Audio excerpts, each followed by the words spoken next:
Okay, so let's take a look at some of my solutions, and we'll just kind of cursorily fly through this. And I did these in Photoshop, but and I just kind of like grab tag, first pass. So here I would actually start thinking about not having both navs because I'm going to have, things in here. So after I did it, and I kind of step back and I'm like, one of those is gone. So you don't always have to label every nav. You don't have to label every nav with a nav. Nav is only for navigation, for major navigation on the page, right? So like, there's links in here to other articles. I do not put them inside nav, right? This is pretty major navigation, but this is also major navigation. I could have them both, sure, but what do I really want to convey?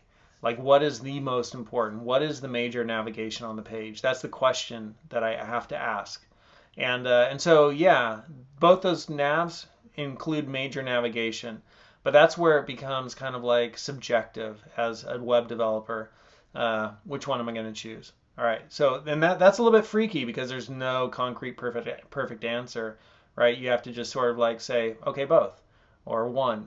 Anyhow, that's my thoughts on that. So I did a whole header and I did two navs inside, and then I did some H1s and H2s just to kind of make things stand out. And that's going to contribute to my outline when we start creating our outline. And then I made these aside. So those are asides right inside the header. But I figured, you know what, that's pretty much the header of the document, right? And then I did an aside right here. So ads are a really good, use of aside. So putting ads in aside. And then down here, I made this, I made this the main article right here. So main, this is the main thing. And then inside the main tag, I would have an article tag. And then H1 for the title and a figure and a fig caption. And then I did an aside down here and H2 right here for the second part of the article. And then a paragraph tag on the text. And then an aside here and a figure and a fig caption. Pretty good. Like that was my markup on that one. And then we came down to this, right? And this is like the bottom of that web page. So I never labeled this one, but I'd make this an aside. It's an ad. And then a section with sections in it. Sure, why not? Those look like sections. And they're not going to stand on their own. So they're sections, right? And then an aside for an ad. And then a footer for all this stuff down here. And again, do I want to sort of make this a nav? It's pretty major navigation.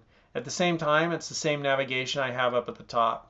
So that might be something, on a Saturday when I have nothing else to do, I might bring out my cell phone and like research what are best practices for how many navs to have on a page, right?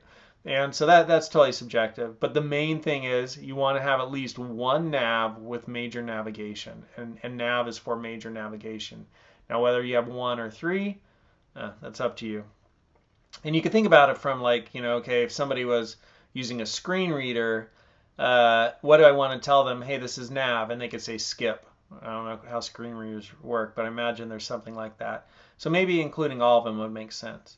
And then I labeled each of these H1 and H2. I'd label all those H2, and that's going to help us with the outline. And then an aside over here, and subscribe, made that a H1. So those give different importance to those different elements in the nav. All right, so that was that one. And then did another one here with CNN. And same thing up here, made this the header, and then the nav, major navigation right in the header. And then that's probably an image, but I'd like it to somehow be an H1 because then that's going to contribute to my outline well. So I don't know if I could do that, but that's just a thought. And then here we have the main article. And then in this main article, H1, figure, fig caption, and then an aside down here for these links, right? Links to other articles. So it's kind of cool because it's an aside, which isn't off to the side. So we usually think of asides as a sidebar. But this is an aside, it's just links to other articles. Like, by the way, you might want to check out this stuff, but it's in a different place. So aside doesn't necessarily mean it has to be the sidebar, right? Anyhow. And then over here, I didn't label these as sections, but I'd probably make these sections. They won't make sense if they stand on their own, but this is the news and buzz section. And here are the top story sections, right? And then here, fig caption, right? And then some H2s here for each of the different items in the section. I don't think I'd make each of those their own section. I'd just say this is the top story section. And they're not quite articles yet, so I wouldn't call them articles. So when you click on them, they'd be articles, so making them H2. But section here, top story, section here. So basic newspaper kind of deal, right? Section with different articles. And those are just the links to the articles, so make them H2s. So kind of cool, just learning about different tags, how to use them where. I think this is a really great exercise. So here's down at the bottom, make the advertisement an aside, and then make all this the footer. And then down here, same thing as we saw with, what was the one we did before? New York Times. So there we go. And then small, there's a small tag. That's for small print, the fine print, right? So for like copyright, who owns it, whatever, you could use the small tag. And how do you learn about the small tag? MDN, element list. And you could go look it up. Small, and then click on it. And it makes the text fine one size smaller. Down the browser's minimum, HTML5. This element is repurposed to represent side comments in small print, including copyright and legal text, independent of its style presentation. So repurposed in HTML5, it's a semantic tag for small print, including copyright and legal text. So we're letting people know, hey, this is the small print, the fine print. Kind of cool. All right, and then here we have another possible solution for just Reddit. And I made this an article, heading 1. I didn't do the whole page, whatever. I was kind of getting tired of it at this point. So I got good enough. And then down here, this was kind of funny, these responses, right? They're asking an astronaut why he always has his arms folded, right? And he says, well, I'm always in space, and it feels weird if they're just floating around.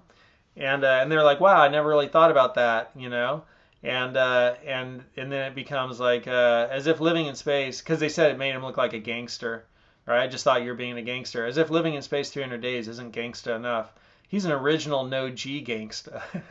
He's zero G, dog. The no G OG. I thought that was pretty great. All right. So anyhow, I made that a section, and then in that section I had articles, and that was inspired from here. And there's a good example of some code here where if I just do a Command F for article, you can see here I have an article, and this article is like a film review. And so here's the header for the film review, and then the section with the article, the main review. And then we have another section in this article, and that section is going to have, each of those will have, this section for user reviews will have articles in it. So inside the article, there's a section with reviews, and then each review is an article. So I thought that was a really nice way to do it. So I was just kind of applying that same idea to this, where, you know, hey, we have a big article on the outside, which is the entire Ask Me Anything. And then inside we'd have a section with user comments, and then each user comment would be an article, right? So that's kind of what I was thinking there. Didn't get conveyed so much in that image, but I really like this code right there. I think that's a really good example of some semantic sectioning. All right, so those are some solutions, some examples of using semantic HTML to section up our document. And remember our big game plan here. First thing we're working on is using semantic HTML to sort of create different sections for our content on our document. And then we're going to create our outline. And some of the stuff that we do with the semantic HTML is going to contribute to our outline. So when we use these tags right here, we will get that over in the outline. And when we use this stuff out there, that's going to go out in the outline, but not when we use header and footer, interestingly, right? So there's only some which, you know, will be contributing to the outline. So first we create our sections, then we create our outline, and then after that we're going to do some layout. So, all right, and again, just sort of exposing ourselves to this, and it's becoming more familiar, hopefully. Hopefully, like that time, you weren't like, what? You're like, okay, it's starting to make a little bit more sense, and that's the way it works. In the next video, what are we doing? We're going to start to take a look in more depth at the semantic HTML tags and become more familiar with them.